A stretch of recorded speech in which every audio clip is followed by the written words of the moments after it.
코로나19가 종식되지 않고 진정되지 않고 계속 발생하고 있습니다. 한국교회는 오늘에 이르기까지 마음을 모아 진정과 종식을 위해 기도하고 있습니다. 8개월 동안 기도하면서 물심양면으로 방역에 혼신을 다하였습니다. 한국교회를 오해하는 정부와 사회의 눈총을 받으면서도 한국교회는 코로나19의 진정과 종식을 위해 감당해야 할 부분에 최선을 다하였습니다. 앞으로도 사회의 한 일원으로서 희생할 것이며 빛과 소금이 될 것입니다. 요즘 뜨거운 감자가 되고 있는 사랑제일교회와 정광훈 목사의 언행을 보면서 내가 죄인 중에 개수가 될 수 있다는 것을 보았고 많이 두렵습니다. 물고 물리는 참혹함을 보면서 우울해지기까지도 합니다. 기도가 많이 됩니다. 정부는 지난 주말 한국 교회에 온라인 예배만 허용한다고 행정명령을 내렸습니다. 조금 전 공무원들이 그 명령대로 예배하고 있는지 우리 교회를 시찰하고 가셨습니다. 우리 입장에서 보면 교회를 이루지 말라는 경고였습니다. 모이는 교회에 대한 정면 도전이었습니다. 흩어지는 교회도 지향하지만 모이는 교회를 뭉개놓은 상황에서의 흩어지는 교회는 상상할 수가 없습니다. 정부는 한국 교회에 너무 가혹한 명령을 내렸습니다. 모여서 예배하면 죄를 묻겠다 하였습니다. 그러다 보니 코로나19 확진자가 발생하는 교회는 어떠한 경우이든 죄인의 집단이 됩니다. 사회를 향해 고개를 들 수 없는 적폐가 되는 것입니다. 꼭 그렇게 표현해야 했나? 그동안 잘 지켜온 입장에서 허탈감을 넘어서 배신감이 들 정도입니다. 처음 발생할 때부터 오늘에 이르기까지 한국교회와 한성교회는 철저한 방역이 서로를 위한 배려라 생각하고 최선을 다하였습니다. 정부는 계속해서 일방적인 명령을 내리겠지만 우리 한국교회, 우리 한성교회, 우리들은 이 세상과 사회와 정부와 화합하면서 하나님을 바라보아야 할 것입니다.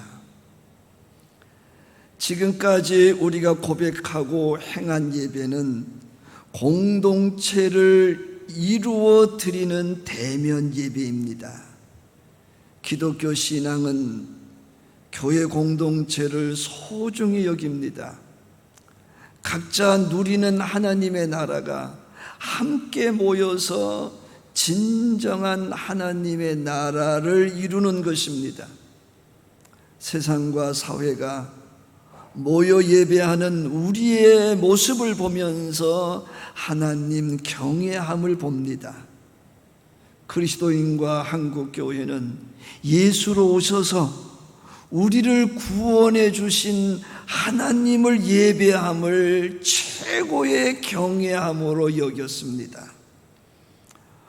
우리는 차선책이지만 온라인으로 각자 처소에서 예배키로 하였습니다. 한국교회는 113년 동안 언제나 교회 공동체를 이루어 예배하였습니다. 한국교회는 다시 모여 예배하게 될 것입니다. 그날까지 우리는 참고 믿고 바라고 견디어야 할 것입니다. 우리는 정부나 사회나 그들과 싸우지 않습니다.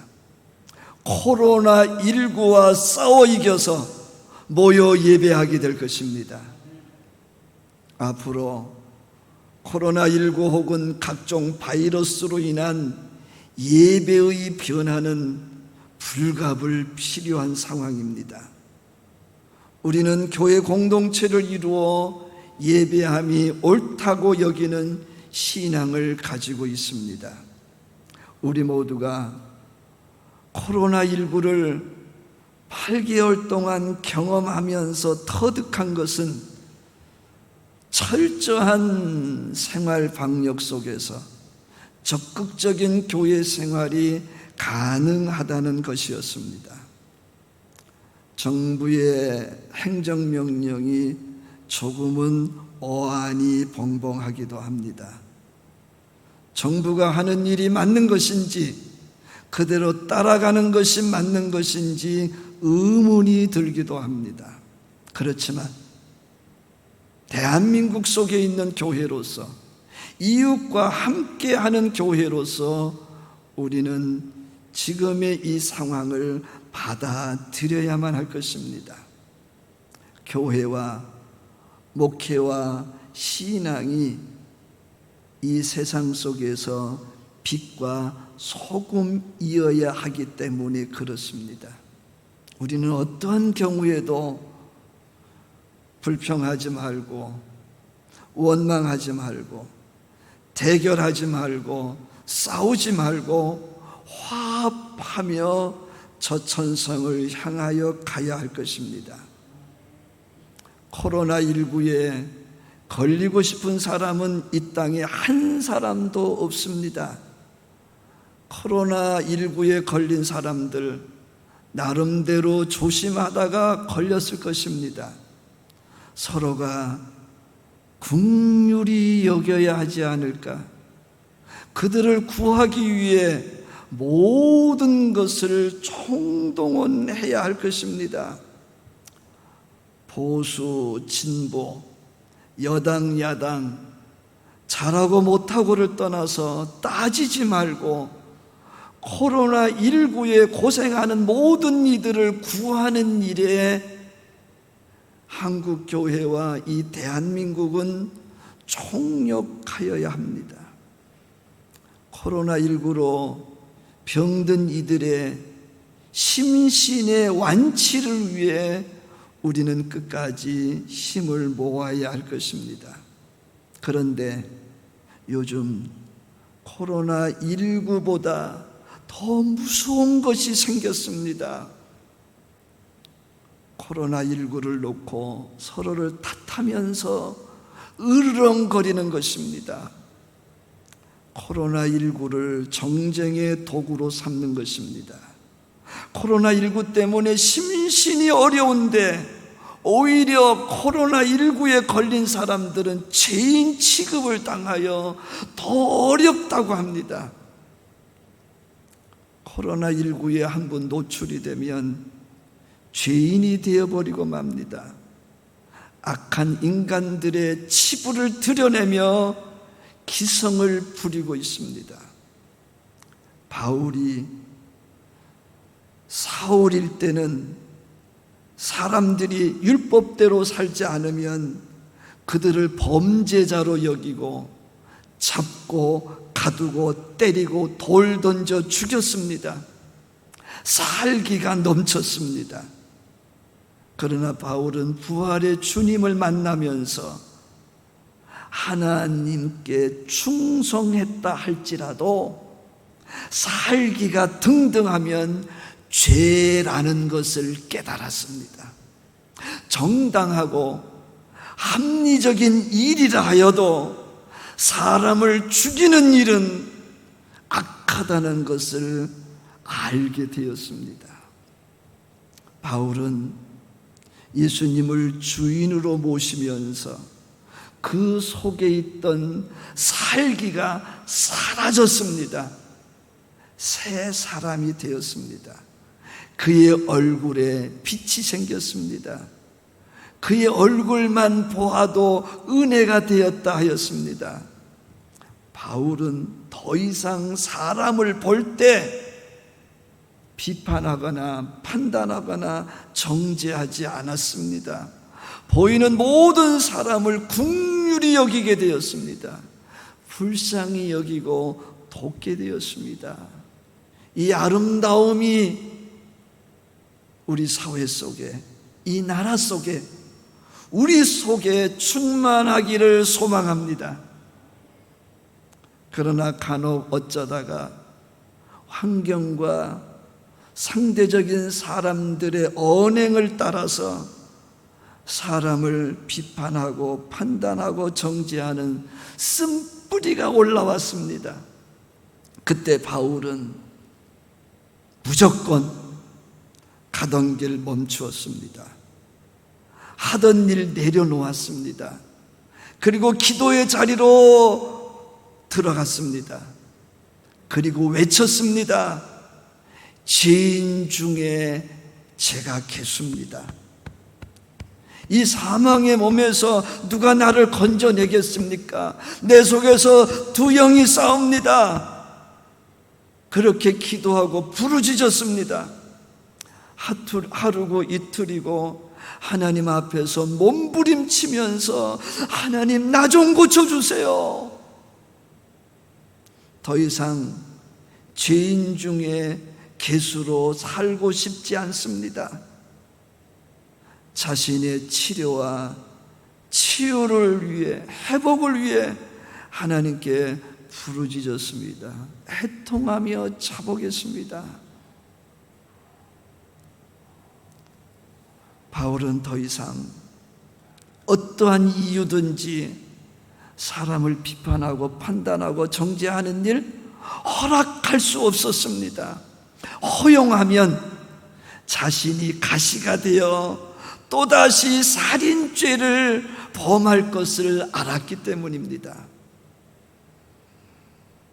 사랑하는 여러분, 지금 코로나19보다 더 무서운 것이 존재하고 활동하고 있습니다. 여러분들도 느끼리라고 생각이 듭니다. 코로나19를 중심에 두고 벌어지는 반목과 갈등, 미움과 공격입니다.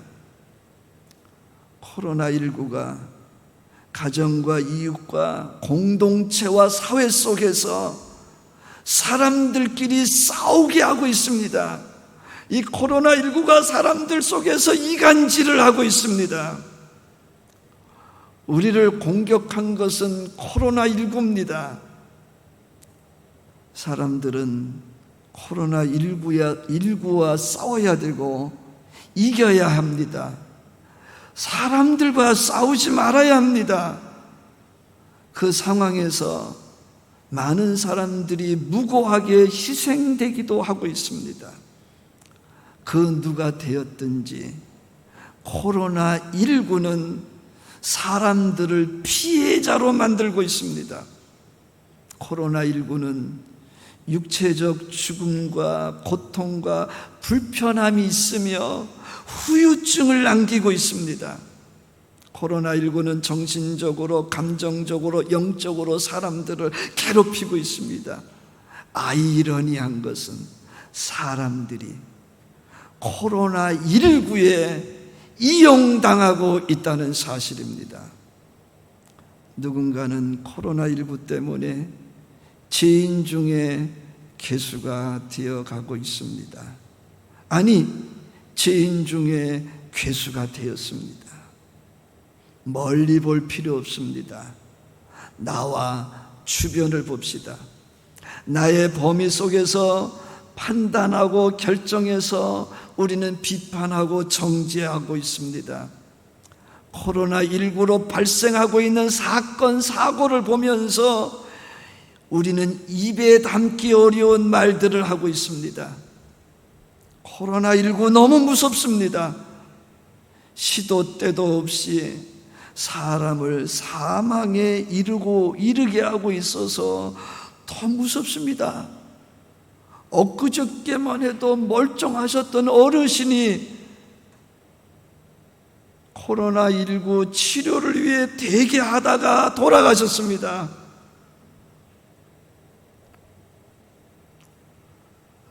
더 무서운 것은 코로나19에 대한 눈총과 악플입니다. 2차 피해가 벌어지고 있습니다. 사랑하는 여러분, 코로나19가 사람과 그의 삶을 송두리째 망가뜨리고 있습니다. 파악이 안 돼서 그렇지 코로나19는 완치가 없답니다. 경우의 수가 많답니다. 단순하지가 않답니다. 언제 어떻게 누가 코로나19에 걸릴지 아무도 모릅니다. 걸리지 않도록 최선을 다할 뿐입니다. 방심하지 않고 우리는 생활 방역을 철저히 할 뿐입니다. 코로나19는 치료가 되었다 해도 끝없는 여러 가지 후유증이 있어서 회복 후 그의 삶을 더 괴롭히고 있답니다. 물론 대수롭지 않게 지나가는 경우도 있다고도 합니다. 그러나 걸리면 안 되지요. 지치지 말고 최선을 다해 방어하여야 할 겁니다. 오늘 우리는 잘하고 있는 겁니다.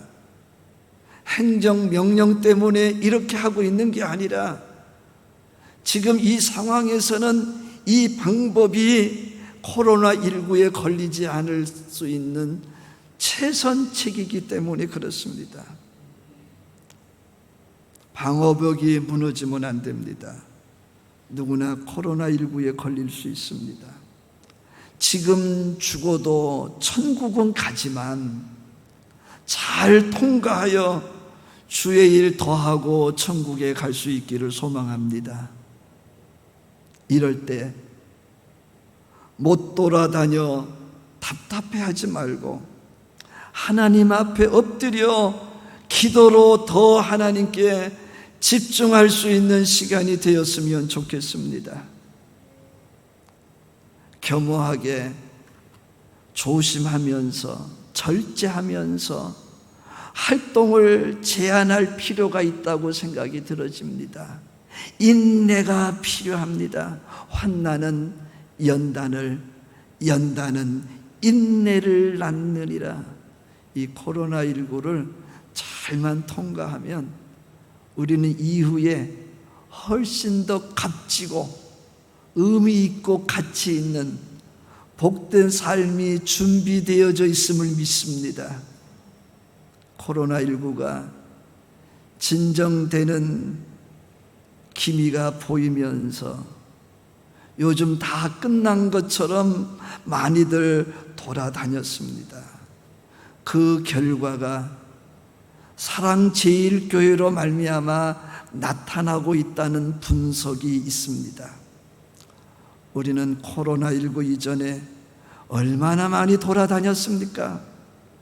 여행, 해외여행, 스포츠, 레저, 취미활동, 맛집 찾아다니기, 도박, 기호식품 즐기기, 할 짓, 못할 짓 많이 했습니다.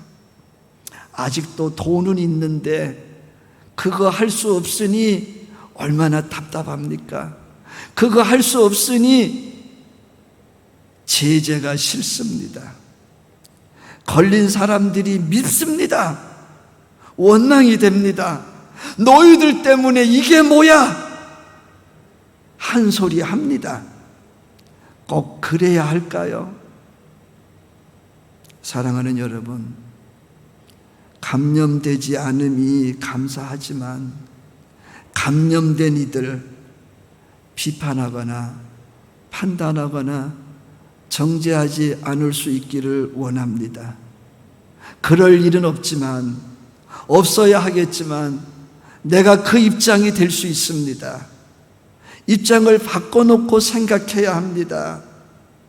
만약 입장이 바뀌었다면 그때 내가 왜 코로나19에 노출이 돼서 병든 이들, 우리를 힘들게 했던 이들을 비판하고 판단하고 미워했던가? 우리는 그때 깨달을 겁니다. 내가 죄인 중에 괴수였구나. 많이 부끄러울 겁니다. 코로나19 묵묵히 바라보면서 기도합시다. 그리고 어떻게 도와야 할지를 우리는 구해야 합니다. 이기기 위해 함께 부르짖으면서 하나님께 극복할 수 있는 지혜를 달라고 하면서 코로나19에 피해를 본 이유들, 어떠한 경우든 순수하게 보게 하옵소서. 떼거지로 몰아세우지 않게 하여 주옵소서. 죄인 취급하지 말게 하옵소서.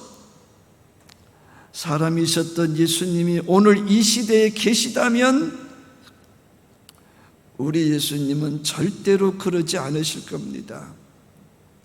우리 예수님 공생의 기간을 보면 병든 자들을 찾으셨습니다. 귀신 들린 자들을 찾으셨습니다. 세리들을 찾으셨습니다. 몸 파는 여인들을 찾으셨습니다. 거지들을 찾으셨습니다. 십자가 상의 우편 강도에게까지 이해하고 포용하시고 안으셔서 나와 함께 낙원에 이르리라고 축복해 주었습니다. 얼마나 아름답습니까? 우리는 예수님의 제자입니다. 사랑하는 여러분, 우리가 싸워야 될 대상은 코로나19지, 코로나19로 병든 사람들이 아닙니다. 사람에게는 누구나 흠과 티가 있습니다. 잘못이 있습니다. 죄가 있습니다. 예수님의 보혈이 우리를 의롭게 하였습니다. 사람이 사람을 의롭게 한 것이 아닙니다.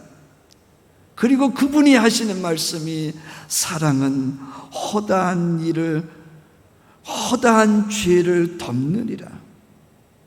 코로나19 어떻게 발생을 했던, 어떻게 그 병에 걸렸던 우리는 그 자초지정은 덮어야 됩니다. 덮어야 돼요. 하나님은 한 영혼을 천하보다 귀하게 여기셨습니다. 바울이 사울일 때 하나님의 의가 사람을 의롭게 하며 구원에 이르게 한다고 생각을 했었습니다. 그러나 바울이 예수님을 만나고 예수님을 주인으로 모시고 예수님을 경험하고 그 뜻을 따르는 제자가 되고 난 다음에 사명을 받은 사도가 되면서 깨달은 것이 있습니다. 사람을 의롭게 하고 구원에 이르게 하는 것은 사람의 의가 아니라 하나님의 의다. 사람으로 오신 예수, 그의 희생, 죄인들의 죄를 짊어지고 대신 죽으신 그를 믿는 사람은 멸망하지 않고 영생을 얻는다고 그랬어요. 그래서 그 진리가 얼마나 믿음직스러우냐고 말하면서 나는 죄인 중에 괴수다. 이 사망의 몸에서 누가 나를 건져내랴? 바울이 크게 깨달은 것, 그것을 비유로 오늘의 말씀을 마무리한다면, 사랑하는 여러분, 코로나19 때문에 사람을 미워하거나 정죄하지 말고, 우리는 코로나19에 노출된 이들이 우리의 이웃인 줄 알아서 그들의 죄를 묻지 말고, 그들의 잘못을 묻지 말고, 우리는 최선을 다해 그들이 그 병에서 해방될 수 있도록, 후유증에 노출되지 않도록 우리는 그들의 이웃으로서 그들을 진정으로 사랑할 수 있게 되어지기를 축복합니다. 기도하겠습니다. 하나님 아버지, 코로나19와 싸워야 되는데 코로나19 때문에 지금 사람들끼리 전쟁을 벌이고 있습니다. 하나님, 간절히 원합니다. 언제 어느 때 누구든 코로나19에 걸릴 수 있사온데 그들을 죽을 죄인으로 만들므로 말미암아 우리가 죄인 중에 계수가 되지 아니하도록 성령으로 우리 안에 충만하게 하여 주옵소서. 어떻게 하든지 아버지, 코로나19로 고생하는 이들을 고치고 살리는 일에 선한 사마리아인으로 살아가게 하여 주옵소서. 예수님의 이름으로 기도하옵나이다. 아멘.